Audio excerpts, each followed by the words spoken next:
Back in 2011, I was still relatively new to playing online. I enjoyed playing games like COD, Rainbow Six Vegas 2, Little Big Planet, and Saints Row 2. These are my favorite games to play online and chill on. One day in April of the same year though, I remember trying to sign into PlayStation, but I couldn't. I kept trying and trying, but to no avail.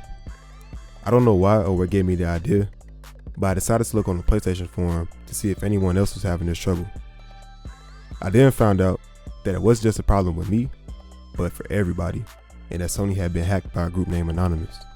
Now, I was a kid at the time, so Anonymous was creepy to me, from the mask to them disguising their voice. There was also videos on YouTube where people would be, in quotation marks, playing a game, and the Anonymous guy would randomly pop up. So this event just randomly popped in my head, so I decided to look into what happened and just to share it with you guys. So yeah, we finna get into it. It all started in January 2011 when a man that goes by the name of Geo Hots, I don't know if that's his real name, it might be an online username type of thing, but that's what he went by, Geo Hots. And he made a guide on how to jailbreak a PS3.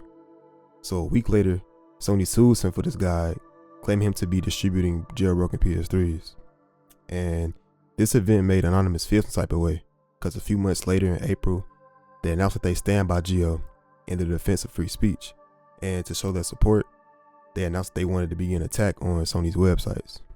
So a few days later, Sony and Hots came to an agreement that led to Hots removing all the sites and all of his information about jailbreaking of the PS3s. And Anonymous, by the looks of it, wasn't happy about the outcome, because a few days later, they called for a day of protest and warned Sony to prepare for a huge attack. And on the 16th and 17th of April, Sony was hacked.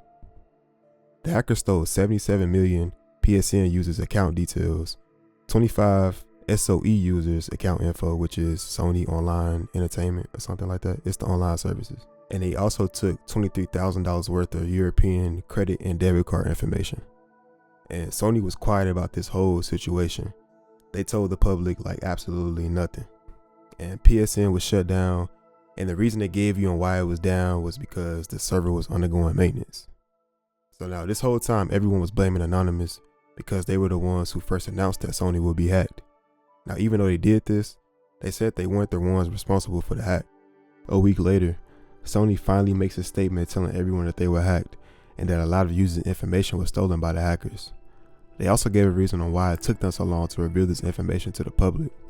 To summarize it, they basically said that they saw that their network was being breached. They then shut down the services to be safe and to really make sure they knew what was going on.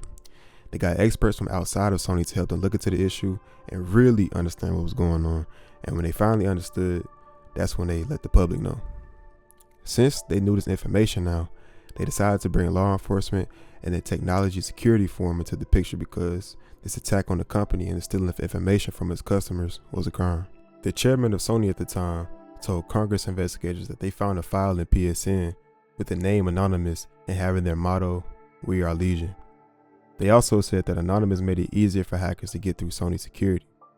The next day, Anonymous comes out saying that they were trying to fight criminal activities by corporations and governments, not stealing credit cards. Remind you, PSN is down this whole time, and it's been down for at least 2 weeks. Now imagine that happening nowadays. Online play was obviously popular back then, but now it's the norm, and a lot of games coming out like you need connection for it, so you need to be signed in to either PSN or Xbox Live. And so if that happened today, that would be crazy. Anyway, Sony finally announced that the servers would be coming back up soon and that they were in the final stages of repair.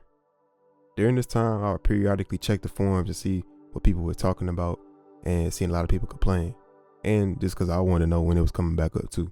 I have good memories of showing and telling my mom about the people mad about PSN being down, and we had a lot of good laughs about it.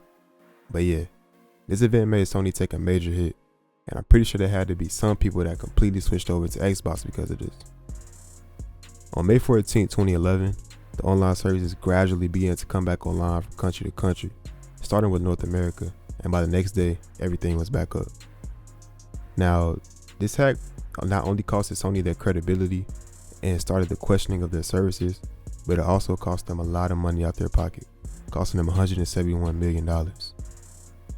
This was the biggest hack on online services that I remember because I was actually playing a lot at the time, and it was for a long time, like 3 weeks. Now, I was also around playing a lot in like 2015 when Lizard Squad did what they did on Christmas Day. But I was playing a lot of single player games back then, so it didn't really affect me. Like, I was playing Kingdom Hearts. I had got Kingdom Hearts 2.5 on the PS3, so I was playing that most of the time. I wasn't even trying to play online. But yeah, I might make a video about that incident one day. We'll see. I don't know. Might as well. Stay tuned. But yeah, I just want to talk about that topic real quick because I completely forgot about it and it just popped up in my head when I was editing the last video. So I was like, why not make a video about it? But yeah. That being said, if you enjoyed the video, I'd appreciate if you liked and subscribe, and I'll catch you in the next video. So, peace.